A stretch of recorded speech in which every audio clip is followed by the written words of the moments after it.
How to get interest-free loans from banks. Hi, my name is Julia M. Spencer.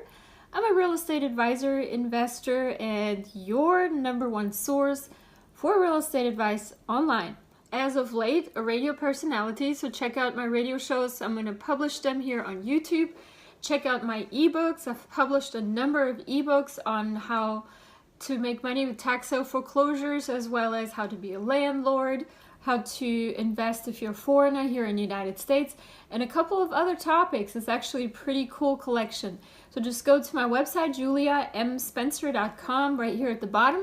Subscribe to my newsletter. That way you can also get your free guide to real estate investing. So thank you again that you're listening to my YouTube videos. Appreciate every view that I get. Thank you also so much for all your questions and comments, and sometimes very harsh criticism, and I appreciate it all because that makes what I do and what I say and the research that I do better. But this video, let's talk really briefly about how to get interest-free loans from banks. Now, this is an idea that has floated in my head many years before, and I've used this many times, but I actually heard this from another graybeard investor out from California. It's actually somebody that has taught me a lot. He's been in the tax sale foreclosure business for since the 80s, I think. Probably, yeah, when I was still like in elementary school. So he knows a lot of little tips and tricks. And some of these tips and tricks I'm going to discuss in my newest ebook on how to make money with tax sale foreclosures. The third version of which is in work currently. So yes, we're having another book coming out on the topic. But this is one of the tips that he said that he uses to get interest-free loans from banks. Now, you can't use this right away if you're just starting off. Also, if you have like bad credit and stuff, that's not going to work either. But just as an idea, you can kind of keep that in the back of your head and work towards that.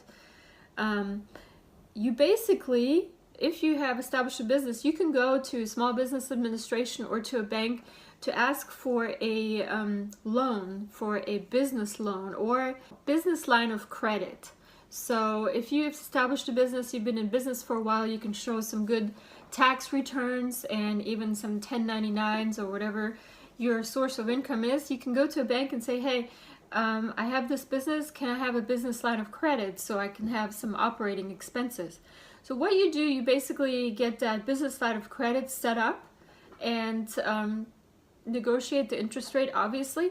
And then what you do is you go ahead and just don't use that credit line, even though you have it there. It's kind of like a credit card or a loan, but you don't have to take the money out right away. And then you get these offers in the mail for credit cards, right? So what you do is you get these credit card offers, and you get them in the mail all the time. Interest-free loans for 6 months or 12 months, sometimes 18 months.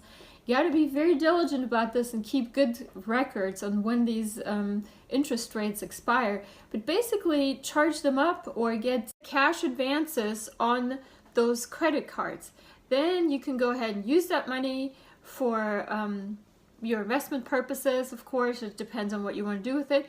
But basically, you got the money for free right then and there because you have no interest because you're loaning the money from the credit cards. And then what you do, you go ahead and take that business line of credit, and when the time expires, that the 0% interest expires, right before that, use that business line of credit to pay off all those loans, all those credit cards that had 0% interest, and pay them off before the interest goes up. And there's always like an introductory period of 0%, you know, just make sure you know when that date is up. So you go ahead and pay that with the business line of credit immediately. And what will happen is that kind of triggers this panic attack with the credit card companies. Not really, but that's what I say. And they'll start sending you more and more offers for more and more cash that you can take, or more and more credit that they'll offer you at 0%. So once you go through that cycle a few times, basically taking the free interest, use the money for whatever you need, and then pay it off with your business line of credit, they'll send you more and more and more. So you just have to keep the cycle going until you accomplish your business objective that you need for this money. But you can keep this going for several years and get interest-free loans from banks that way. It's kind of simple like that. You can you can max out the credit cards and then pay them off with the business line of credit. And that's kind of like the way that I was taught to do it. So that's just my small little tip for today. I hope it's helpful to you. Of course, if you have bad credit or you already maxed out on other credit cards, that's not going to work for you.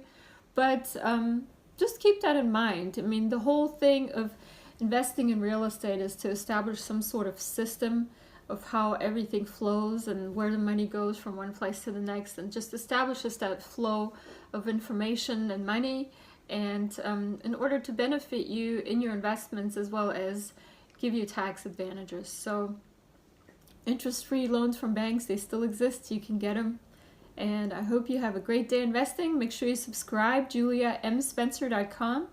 I look forward to hear from you soon. Thank you. For your free guide to real estate investing, visit juliamspencer.com.